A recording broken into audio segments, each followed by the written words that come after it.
welcome to Barca News. It is July 18th, 2026, and John Laporta has responded to Atletico de Madrid CEO Miguel Angel Hil Marin and his statements regarding Julian Alvarez. And speaking of Julian Alvarez, it's reported that the player is willing to go to the extremes. I'm going to tell you what that extreme is. And finally, Joao Pedro once again ruled out as a possibility for a plan B for Julian Alvarez. We have a lot to discuss, so let's begin.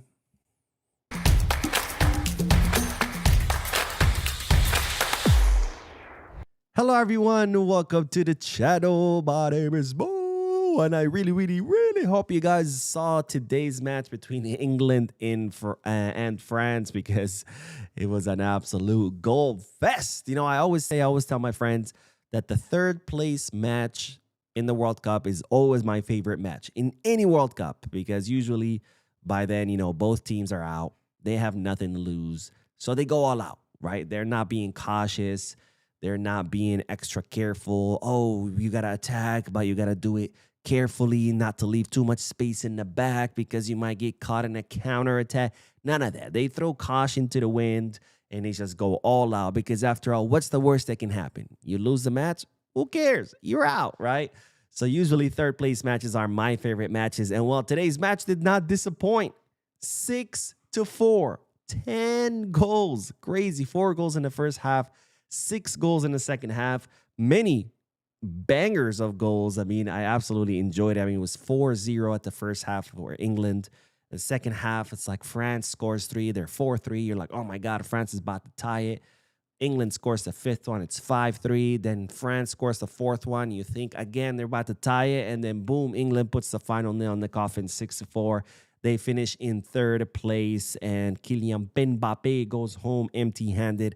I think by now he's gotten used to that, of going home empty-handed. He did score 2 goals, so his tally now is up to 10 goals this World Cup, making him the highest goal scorer in the history of the World Cups and the current top scorer of this edition of the World Cup. Of course, tomorrow we do have the final, the most important match every 4 years, the World Cup final, Argentina versus Spain, the GOAT versus the heir, Messi versus Lamine. I cannot wait for this match. I'm very excited. And of course, tomorrow Messi will have another opportunity to either catch up to Kylian or surpass him and become again the top goal scorer in the history of the World Cups, and maybe the Golden Boot winner of this World Cup. But let me know, what do you guys are expecting from tomorrow's match? Who do you want to win? And let me know down below in the comment section. And with that, let's move on to Barcelona specific news, because ladies and gentlemen, it looks like plans have not changed in regards to Marc Casado. Now, Casado, we've been talking about for quite some time, because of course there's been a lot of speculation about his future. Is he leaving? Is he staying? On one hand, the player wants to stay, but on the other hand, he needs more minutes. And of course, he did give statements recently this week. I covered them here on the channel, where he said same thing pretty much. He wants to stay. It's his dream to stay. But if the club asks him to leave, he will leave in order, to help the club and to help the team, because that's just how much he loves Barca, where he's willing to sacrifice his own happiness and go somewhere else in order to see his team and his club succeed. Now, originally the plan seemed that Barcelona wanted to offload Casado, because he seems to be at the end of the pecking order as far as midfielders, and given that Barcelona have so many midfielders, it didn't make too much sense to keep him. But then, of course, Frenkie de Jong got injured, and it looks like he will be out for 4 months. So there was talk, so there was consideration within the club to keep Casado to cover for Frenkie de Jong's absence. But it looks like the club still consider that, well, Casado could be a good player to sell, because, again, he continues to be at the end of the pecking order for Hansi Flick. Not to mention, there are other players that could take his place as substitutes for Frenkie de Jong, or I should say a substitute at the end of the pecking order, I guess. For example, Tommy Marquez, right? Hansi Flick was very impressed with him. Xavi Esparra just won the Under-19 European Championship playing as a midfielder. So lots of options there, right? We have Pedri, we have Bernal, we have Gabi, We have Eddie Garcia that can play in that position. Olmo can technically play in that position. Christensen can play in that position. Tommy Marquez can play in that position. And even Xavi Esparza. So plenty of options.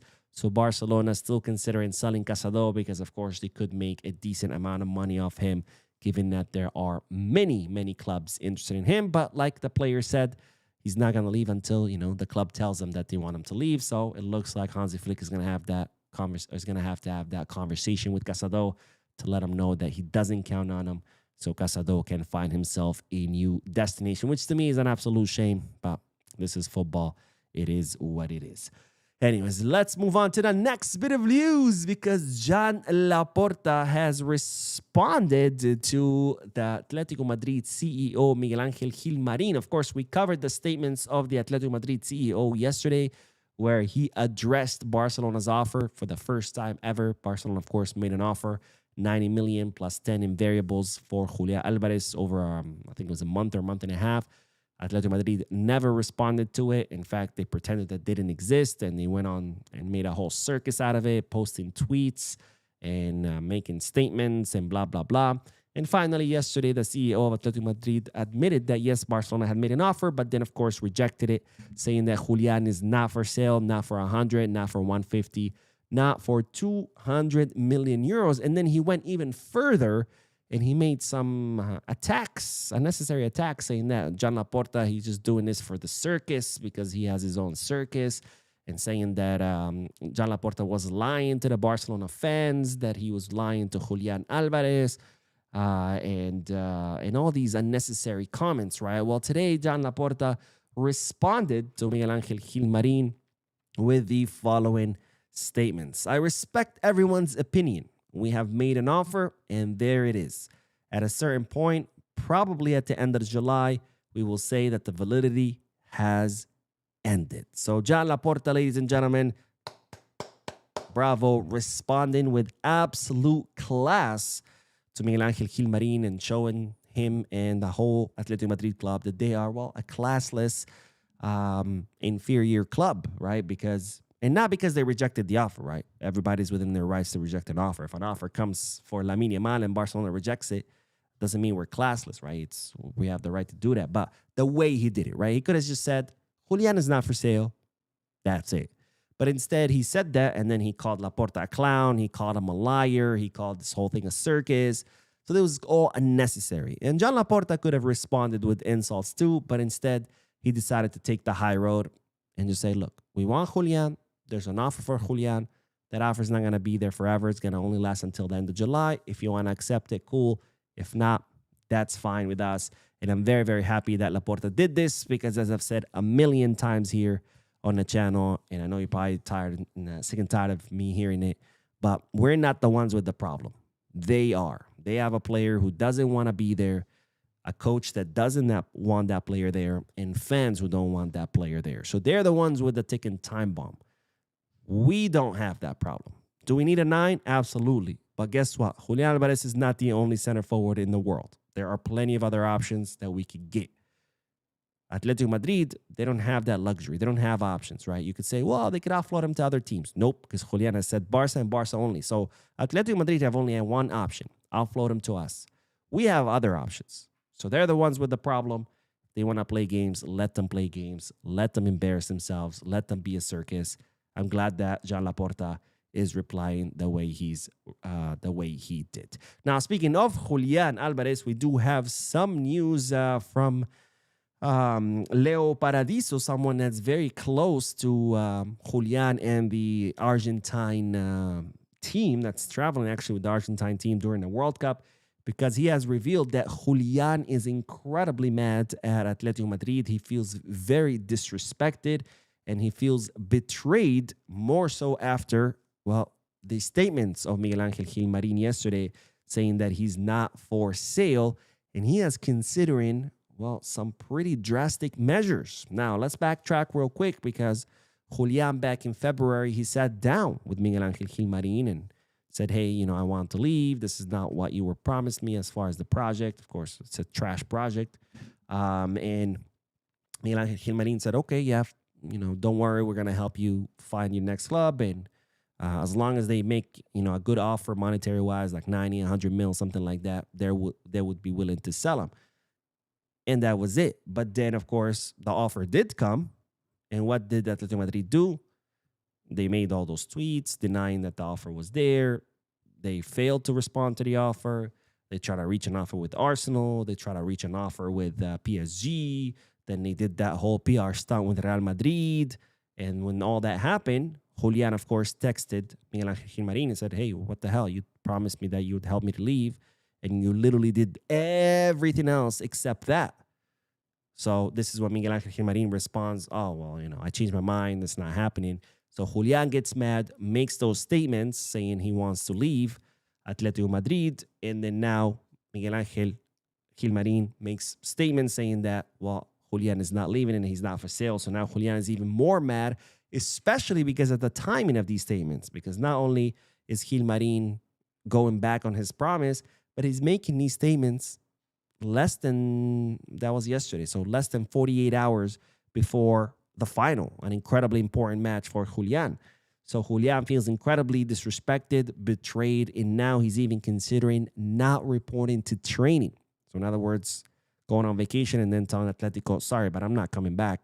You're going to have to transfer me. So pretty drastic measure. Again, Barcelona, the ball is in your court. Stop caving to this small club that's beneath us that clearly has an inferiority complex. This is why they're going on the offensive because, well, we're in a pretty good negotiation posture. Now, speaking of negotiation postures, we do have to talk about an option B that Barcelona were considering in case the Julian transfer did not happen. And that's, of course, Joao Pedro, the Brazilian Chelsea attacker that Barcelona were considering in the place of Julian in case Julian didn't come. Of course, Deco even flew to London and met with Joao Pedro and his agent to make this happen. Chelsea came out and said that Joao Pedro was not for sale. So Barcelona pretty much took him off their list. But then some developments happened where it seemed that maybe this could be an option again. And well, that development is that Chelsea are about to sign Morgan Rogers from Aston Villa. And well, it seemed like maybe Chelsea would be open to selling Joao Pedro now that they're going to spend 120 million, I think, on Morgan Rogers. Where the hell do they get all this money? But anyways, it's neither here nor there. However, today, Fabrizio Romano confirming that no, despite Chelsea spending 120 mil or about to spend 120 mil on Morgan Rogers, the plan has not changed. Joao Pedro remains untouchable, remains not for sale. So Barcelona not going to be able to, consider Joao Pedro as an option in the place of Julian in case the Julian signing doesn't happen. Now, of course, Barcelona's favorite option to replace Julian in case he doesn't come is, of course, Krupi, Eli Jr. Krupi.